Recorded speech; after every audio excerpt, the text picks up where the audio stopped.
fellow travelers, and welcome to another episode of the Further Stars Podcast 5th season. It's gonna be huge. Be sure to like and subscribe. Welcome aboard for this special 4-year anniversary episode with special guest host Jason DeHart. Your guest is me. Now come aboard as we go traversing the stars.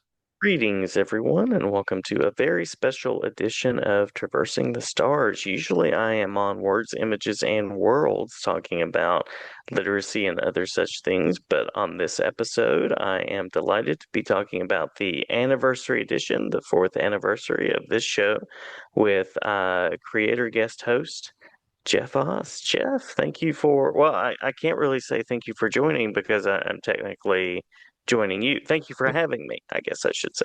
Well, thank you for being on the show. Always appreciate you helping me out, and anyone who knows the show knows that you've been an important part of the 4th season. You've taken over many episodes for me, and I'm sure, as they would all agree, they're probably the better episodes. So thank you Oh, for doing them. well, always glad to fill in, always glad to chat with folks, and glad to be chatting with you on this episode. You and I have some common background. I believe we're both educators. Is this correct? That is correct. I am an eighth grade special educator. Yeah, yeah. I was an eighth grade English teacher for 8 years, so there's something about this world of education, and I think reading and writing and creating that just leads us to spaces like this. Would you agree with that? Yeah, I don't know. My guess is, after talking to kids all day, you're like, I need to talk to an adult, and I'm gonna bring them on a show and force them to talk to me. That I think there's also, for me, there's this connection to like creative material and Hmm. fandom and things like that that I want to share with students. I'm curious about your particular origins in fandom. What are the things that get you most excited and that you spend the most time with when you're not in a space like this? Well, I will say what I enjoy more than anything is talking to people about the creative process. I'm fascinated by how things are created, and that can be through writing, um, the creative process of acting, directing, composing, as we've had many composers on recently. I just find Mhm. it amazing to hear how people turn that acorn of an idea into something that entertains me and a lot of other people. I think that's extremely important. And from a selfish standpoint too, as a comic book writer, I like the inspiration myself and being like, that's how maybe I can get myself juiced up to write another script or something like that. Because listen to how excited they were about what they created, and I think that's kind of Mhm. the through line is the enjoyment of listening to how other people create and then getting inspired to create something myself.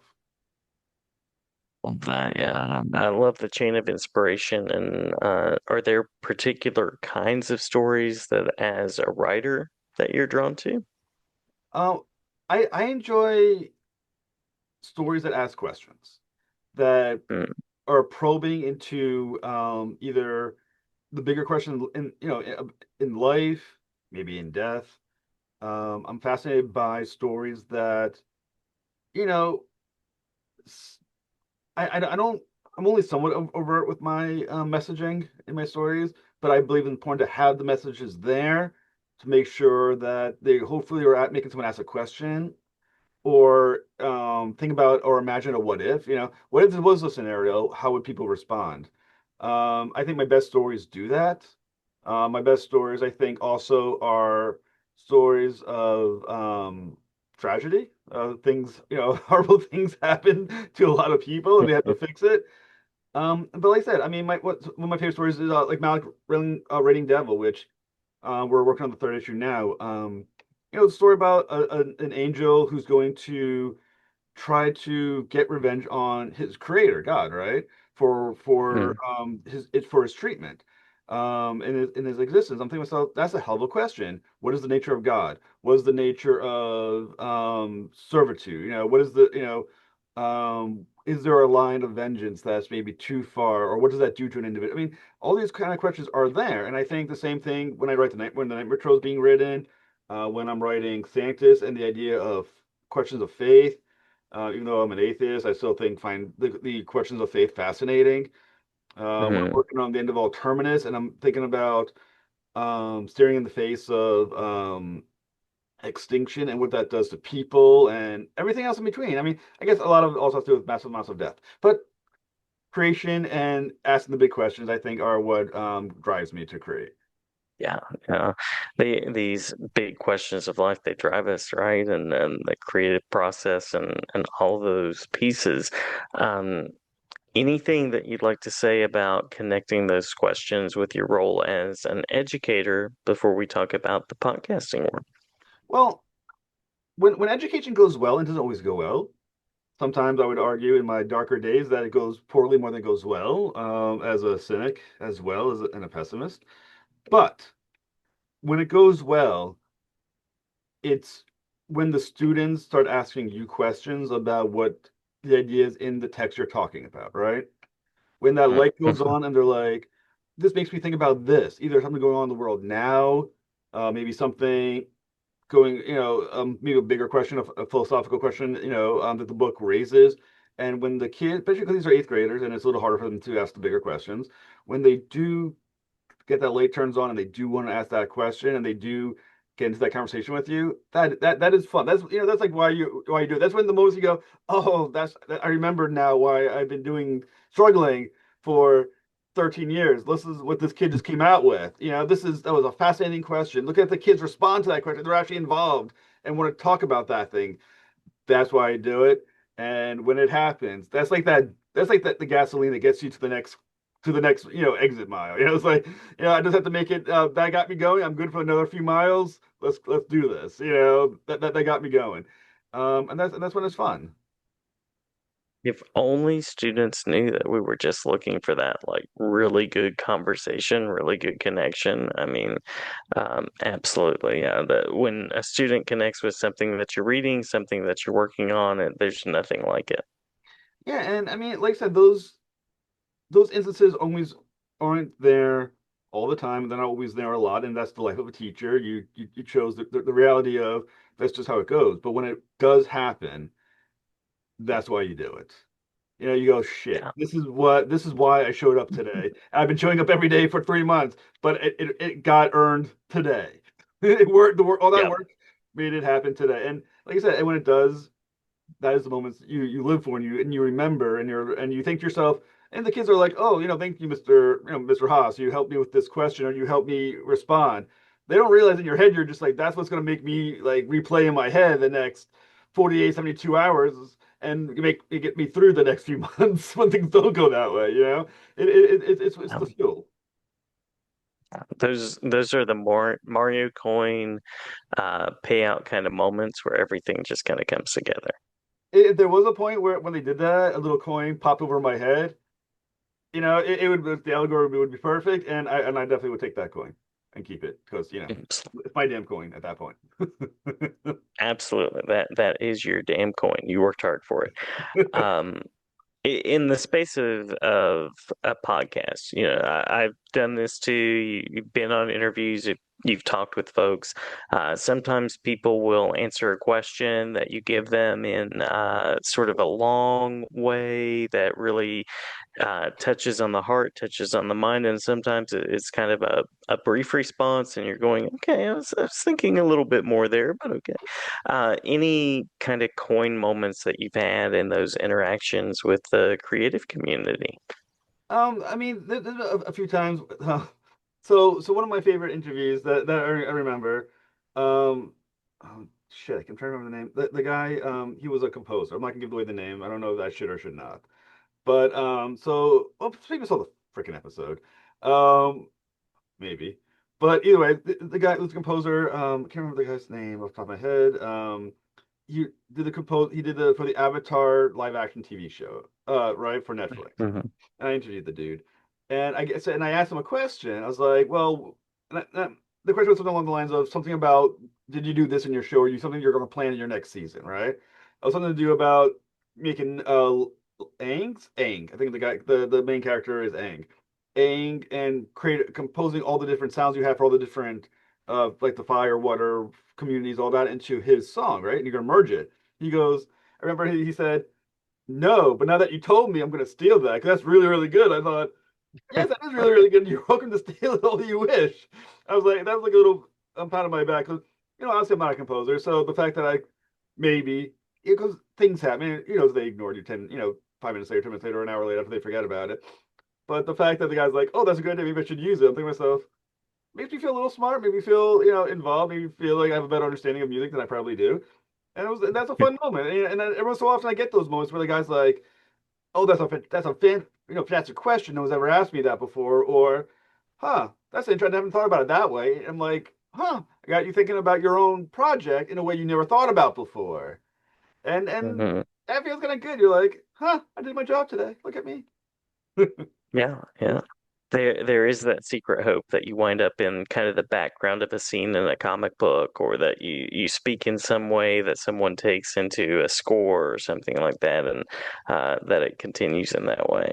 If anybody ever wants to steal something, an idea that I bring up in my interview and just put at the end, thank you, traversing the stars, or even my name, I swear to God, I would put that up on my wall, and I would tell anybody who ever asked me anything ever about anything, be like, well, as someone who has been thanked by blah blah blah, I will tell you, as my ego grows bigger than it ever should at that point. Oh, absolutely, absolutely. There's that lovely relationship between like fandom and what we do as podcasters, and sharing about the worlds that we love. And I don't know about you, but I tend not to interview people that I'm not familiar with in some way. Like even if someone reaches out and says, "Hey, would you interview me?" I go, I do my homework, I kind of look at what they're about, and I look at their work, so that I can make that connection. So there are absolutely those parts of storytelling that we engage in. Well, I mean, I'll say, I've interviewed people who I didn't know well until I had to interview them. Obviously, I do my research, and by the time the interview happens, I know them at that point. I mean, at the very least, I can fake it well enough that hopefully no one can ever been able to tell if I know the person or not. And when I've done my job well, hopefully no one can tell that I just learned about the person 48 hours earlier and I'm bullshitting my way through an interview. Um, Right. but the best interviews are the ones where um, I'm able to get just big enough where sometimes I can watch a television show or a TV movie or documentary or a movie and text the individual, email the individual as I'm watching saying, "Hey, can we talk about this?" And the guy would message me in real time as I'm watching saying, "Yeah, sure, let's talk about it." And I think Hmm. that's really cool. It's like, as I'm watching, I've interacted television. I'm talking to the guy as I'm watching his thing, or her thing, or whatever on TV or a movie or whatever the hell it is, or I'll read a comic book. As I'm reading the comic book, I can stop halfway once in a while and be like, "Hi, my name is. Would you like to talk about this?" And they're like, "Yes, I would." And they're like, "Okay, that's exciting." And when that happens too, it's a cool pat yourself on the back moment, and it's nice to start getting big enough where I can say, "I'm curious about this." I can now say, "I will get that question answered directly from the guy because I want to, or the girl because I want to," and it's nice to get bigger. And the real reason I want to grow as a podcast really isn't even because it's not really about the views and it's definitely not about the money. Don't make enough money on YouTube to make it worthwhile.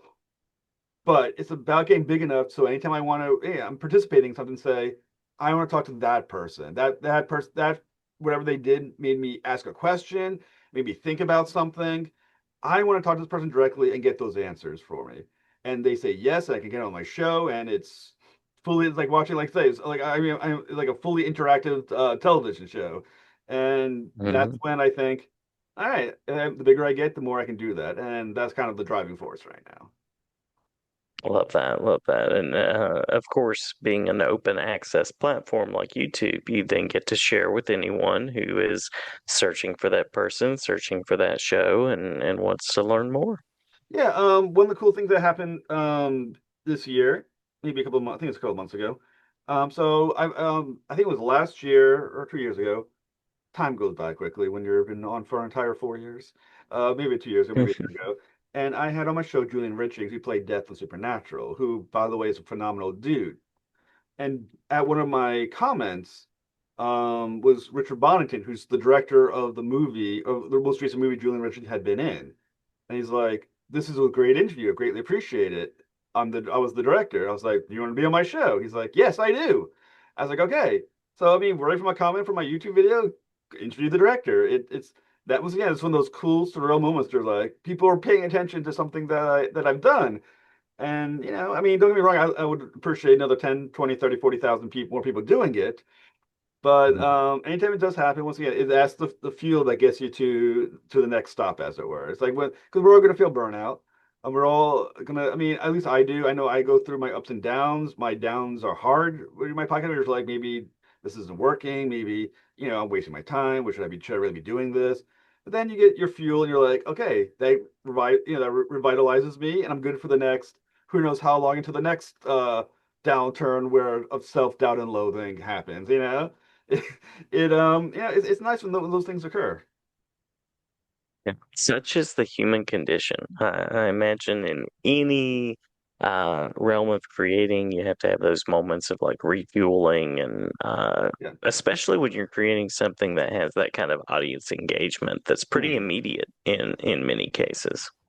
Yeah, I mean, we're in a changing world where attention spans are getting shorter and shorter, and long form content is, I feel like, it becoming more and more archaic on some level. So but when this is your format, and this is what I do, which is, this, when you do get those interactions, when someone's like, that was a great interview. Thank you so much for, I get those, every so often, I'll get the comments, thank you so much for doing this episode. I didn't know about such and such. I say that gets you through it. And, like like I said, when you're a teacher, is when you have that kid who's like, oh, that was great. Thank you for, or whatever, it really does keep you going to the next level time you go through self-love your doubt, right? It's just like going, it's Mhm. like driving down a road, and every so often you got your construction where it's all rocky and bumpy, and you're like, God, I hate this freaking road, and I wish I could get off it. But then every so often, you go a little bit further and you see, some great scenery. You get, whatever you think, all right, I have the energy to keep on going for a little while longer. And you keep on driving. And so far, I've been doing that for 4 years, driving on that on the road through the bumps, through the scenic, the beauty of some great scenery or stuff like that. And they'll keep me hopefully going for the full fifth season, which would be nice. Yeah, yeah. Well, there are also the benefits of traveling companions, so I appreciate your companionship and Thank you. the ability to take part here as well. I think one of the cool things too is um, when you have guest hosts for me, and you've done some great ones. Todi Kaluka was a Thank you. fun one. You did Hmm. the composer, also two only murders in the building. Can't remember. I remember the guy's name. I just can't pronounce it, so I'm gonna pretend I just don't know it because I'd rather not know it. Siddhartha Khosla, I believe was Thank that you. person. Yeah. I was gonna say Hmm. I wasn't sure it was better to pretend you don't know it or try to say it and fail. I wasn't sure like where to fall in that area, but I decided to go with not knowing. And it was a great fun interview. Those the composers to Yellow Jackets as well, which I always appreciated. And I will say from my standpoint too, it's nice hearing someone else do one of these as well, just because not only can you learn from it, but yeah, you pick up on things, and you think, oh, okay, there's this, there's that. There offers a different flavor to these viewers who I'm sure after 4 years are sick to death of hearing my goddamn voice and seeing my stupid face every damn episode. They're probably like, can someone else take over for an episode or two? I was like, all right, I'm gonna give you Jason. You're going to sacrifice you for my fans for a little while, let them, not to deal with me, and they get to enjoy an episode, and it's nice.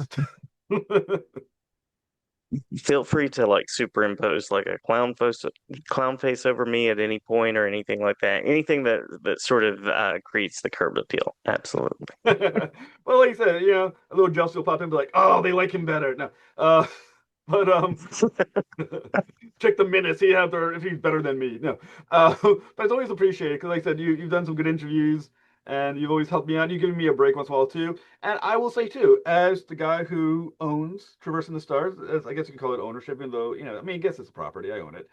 I get content. I didn't do any work for it. That is a hell of a. That's like a gift. It's like, okay, free content.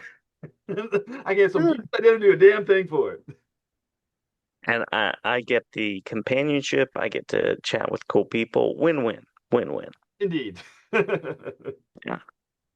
Well, I'm curious about the areas of fandom that currently have your creative focus kind of tuned. And then, of course, I'm going to ask a question about what you think about season five and where you want to head with this. So let's start with kind of the fandom areas that you're most excited about right now. I mean, the the fandom that is the best and will always be the best. I'm thinking is the Star Trek fandom. I will say I've interviewed so many people from Star Trek. Those people are freaking fantastic. The shows always do well. The viewing duration is always the highest. The interaction is always usually the most. Star Trek people are freaking awesome. Like anytime you hit a rough patch, find a guest from Star Trek, post it. The Star Trek people will find you. You will feel better and smarter than you did a month earlier.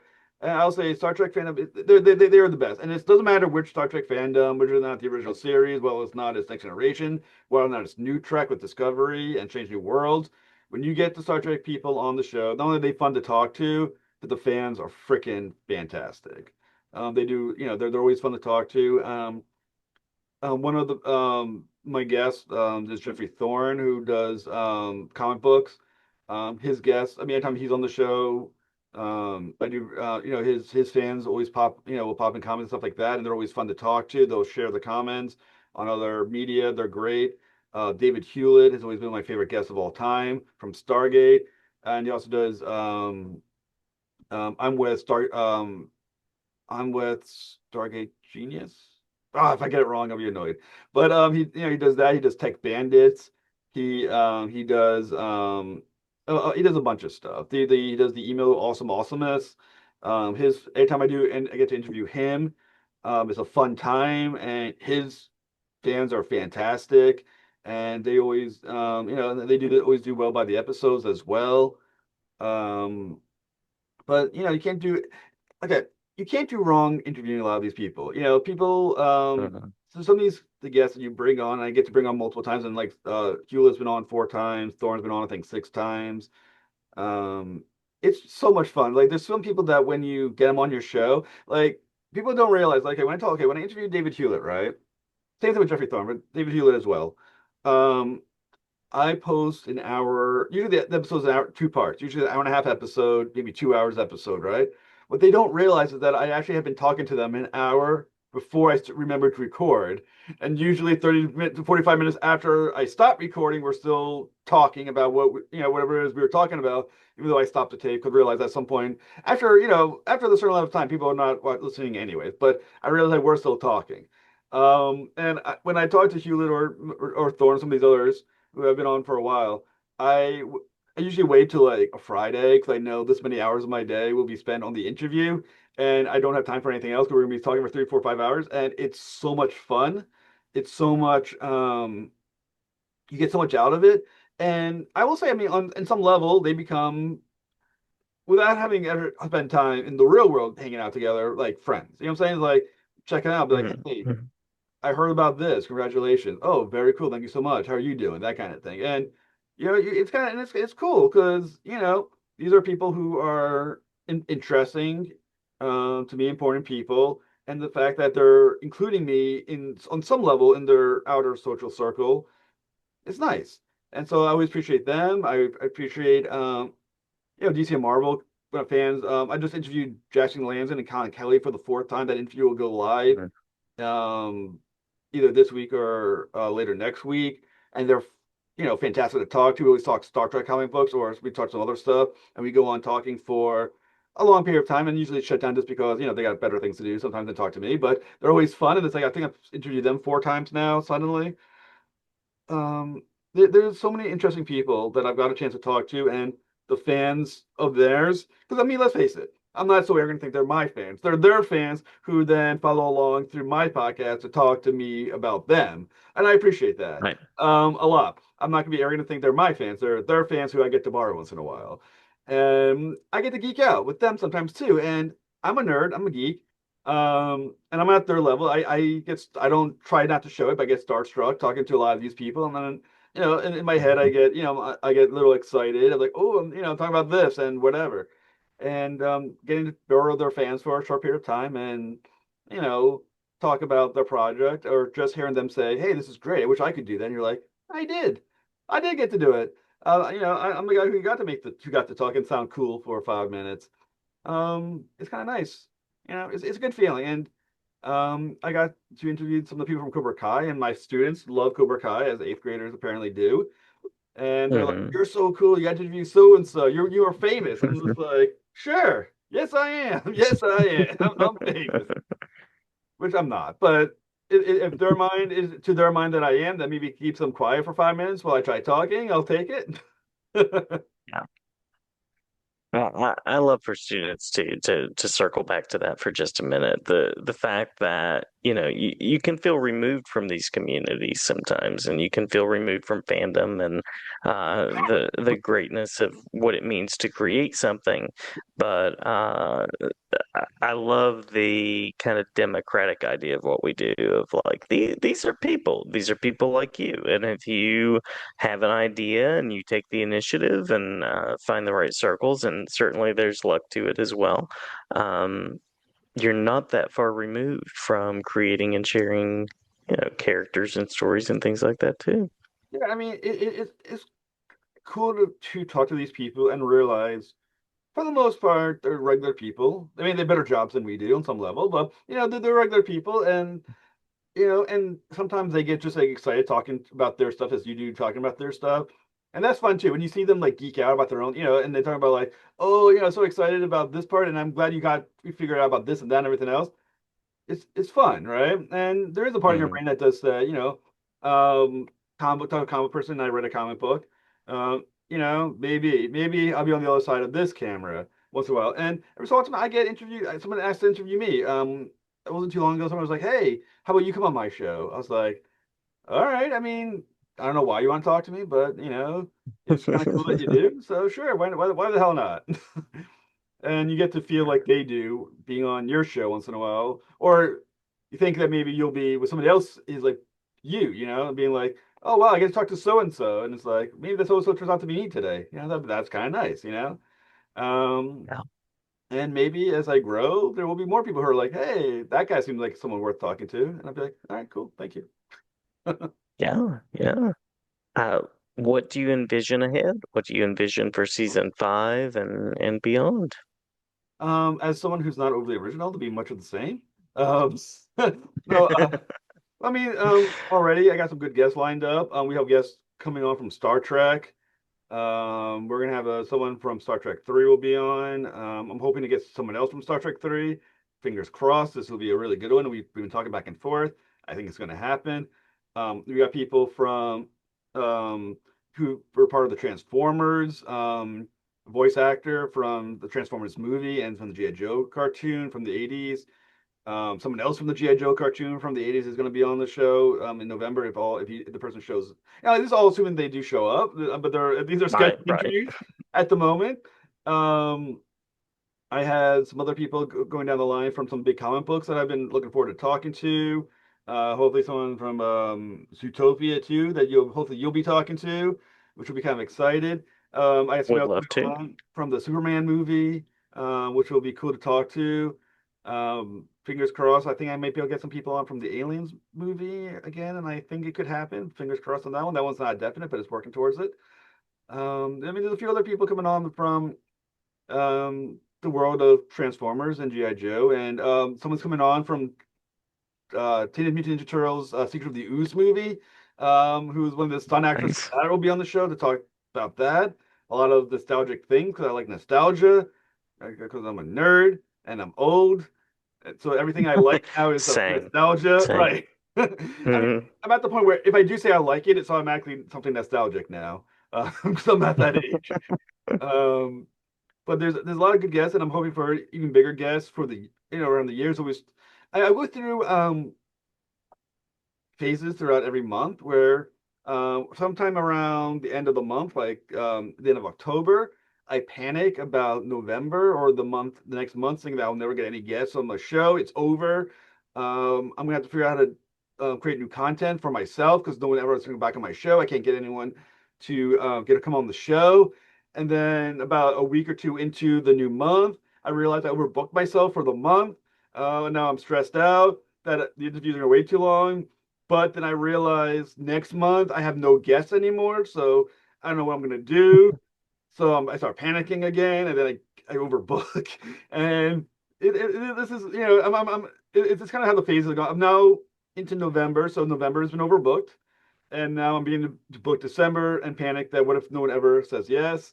And it's just kind of like riding the wave now. This is what my life is. I ride the Right. wave. Yeah, yeah. That is the life we lead. Absolutely, yeah. That is. And I will give a shout out to my wife, who is extremely tolerant of my bullshit. And when she's like, can we do this together? I'm like, no, I have a podcast I got to do tonight. You're going to have to wait either till it's over or maybe tomorrow because I can't do anything because I'm busy on my show. And she says, okay, I could use the space anyway, and is supportive, and I appreciate it. But this show would not be possible without the support of my wife, who allows me for my bullshit, and then she listens to me and at least pretends to care that I'm panicking about never getting a guest ever again, or panic that I've overbooked. And she says, oh, don't worry about it. This will work out, blah, blah, blah. So I owe my wife appreciation for the podcast as well. So, Joey Lynn, thank you so much. Year five will only happen if she approves it. It's just pending approval. Pending And approval. pending wife approval, yes. This can end at any moment if I wait for stop the bullshit. I'm tired of that. That'd be over immediately. So thank you, wife. Absolutely, absolutely. That may be a fitting final word, but anything that we've missed that you would make sure to include on this anniversary episode. Um, I will argue, and I will state to anyone listening, like and subscribe. Even though, I mean, the like and subscribe is what drives our ego. Every time you hit a like or Right. you subscribe, our ego makes it through another day, and we have been validated as human beings for a certain amount of time after. Because honestly, now that we do podcasts, our value is now in views and likes and subscribers. So my mental health is now based on you, the listener. So thank you so much. Like and subscribe. I also would recommend listeners listen to Words, Images, and Worlds because that's a damn good show. Thank you. So please do that. Thank you. Congratulations on the article that you wrote as well. I posted on my Facebook profile. So check it out. If you follow me, you're now forced to follow him. So thank you, Jason. So check that out. And yeah, let's look at a good year. And hopefully, as the year goes on, we'll do more guests and you can do more contacts. And feel free to send me a message. Thank you for your show. You're amazing. Thank you for your show. I learned a lot. Thank you for your show. Your voice isn't annoying, as some people have stated. Thank you so much. Well, I will also echo the thank yous. Thank you, Jeff, for having me, and always glad to be in touch with you and fill in or interview someone else, or if you just want to have me as like a little stick figure in the background, whatever works best for you. I'm glad to be part. Well, if you ever do create the Jason DeHart action figure, I will put it in the background, and I think that'd be fun. And I can just pose you somewhere in the background. You can be it'll be the Jason DeHart action figure. But it has to be opposable. So you can be posed Hmm. different ways. It has to be like a G.I. Joe level posable. Don't do any bullshit like the old Star Wars toys where only your arms and legs move. That's stupid. Yeah, yeah. We want the movable joints, absolutely, and it would have to come with like a set of headphones. I feel like. Detachable. It has to be detachable, right? That's right. That's right. Well, many thanks again, and thank you for having me on, and thank you for including me in the journey. Thank you so much, and thank you again for hosting my fourth anniversary episode. Anytime, anytime. I'll be back for the fifth. Very cool. Thank you so much.